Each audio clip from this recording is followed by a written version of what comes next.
The Lord be with you. And with your spirit. A reading from the Holy Gospel according to Matthew. Glory to you, O Lord. While Jesus was speaking to the crowds, his mother and his brothers appeared outside, wishing to speak with him. Someone told him, "Your mother and your brothers are standing outside, asking to speak with you." But he said in reply to the one who told him, "Who is my mother? Who are my brothers?" And stretching out his hand toward his disciples, he said, "Here are my mother and my brothers. For whoever does the will of my heavenly Father is my brother and sister and mother." Brothers and sisters, the Gospel of the Lord. Praise to you, Lord Jesus Christ. Have you ever met someone who is very good at keeping a record of other people's mistakes? Magaling magmemorya ng mga kasalanan at mali ng ibang tao. When it comes to the sins and failures of others, they never seem to forget. Before I entered the seminary, I worked for a company, and I had a boss who had an excellent memory. Unfortunately, only for the mistakes of his employees. If he became angry with one worker, everyone avoided him. Why? Because if you happen to cross his path, you will also be in trouble.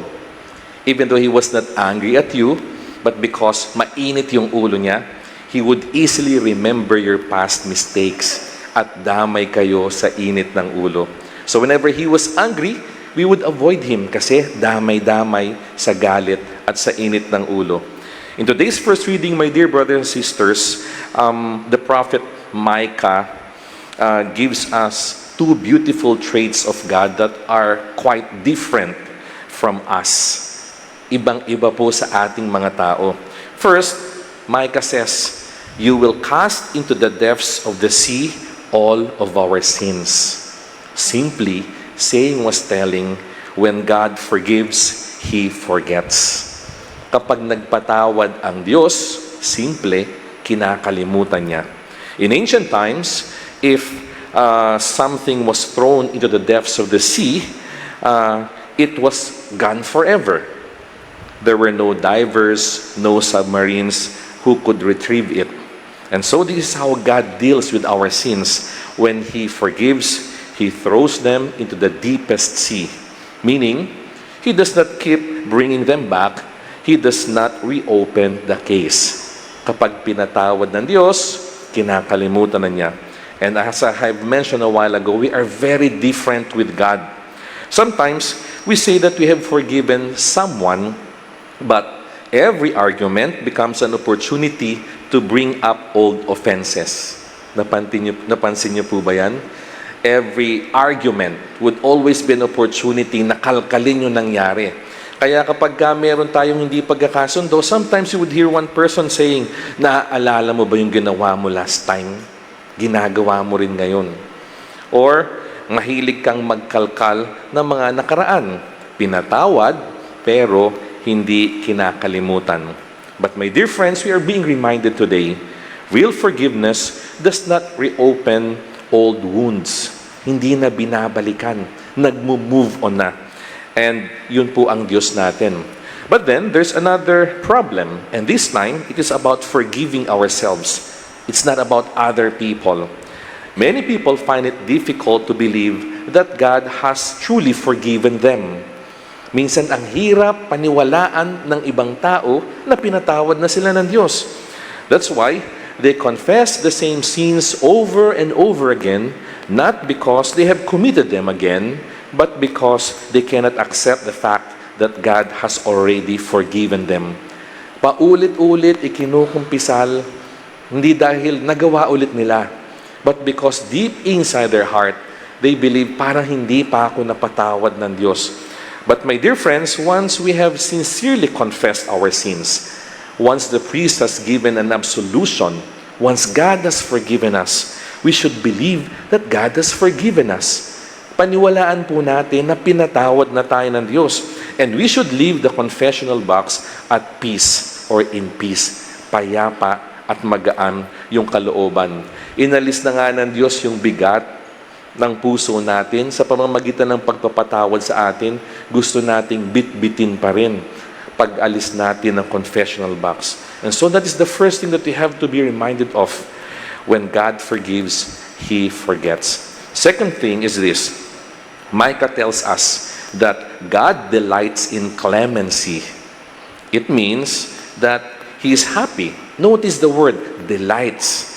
When God forgives, it makes Him happy. God does not forgive because He is forced to. He does not forgive because He has no other choice. Rather, He forgives because it gives Him joy. Pantingnan po natin, pag nagpatawad tayo ng totoo, totoong kaligayahan at gaan ng puso yung mararamdaman natin. Think of the parable of the prodigal son.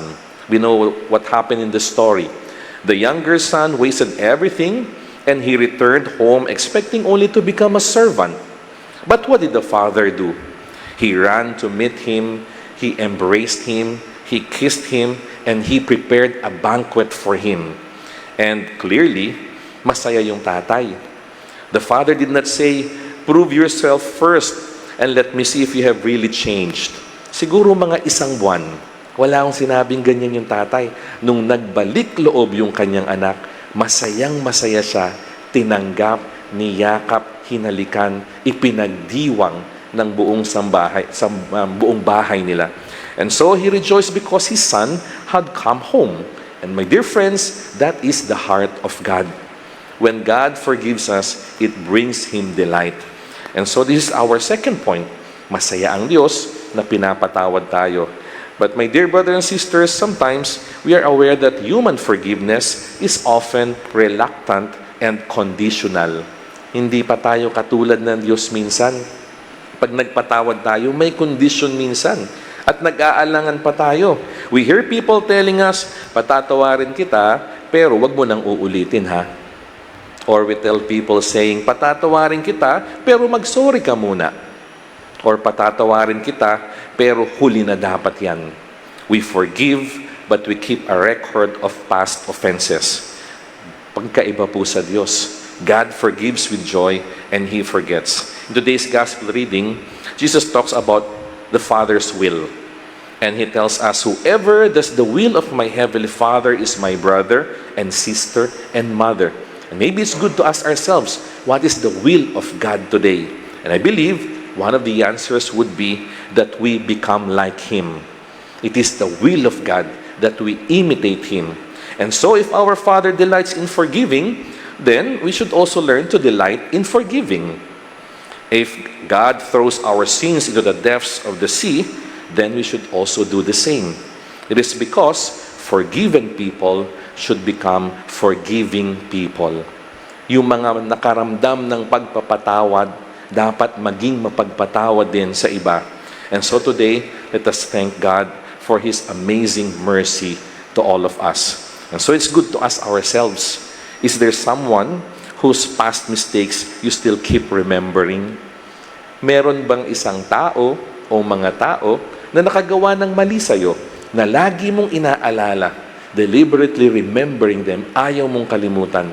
Perhaps this is a sign, God speaking to you, telling you, kalimutan mo na yan, and you will experience joy in your heart. Today, throw those memories into the sea and be delighted. Yan po ang mensahe sa atin. And so as we end this reflection, let us tell the Lord, Lord, thank you for your mercy and forgiveness. Teach me to forgive others as joyfully and as completely as you forgive me. Amen.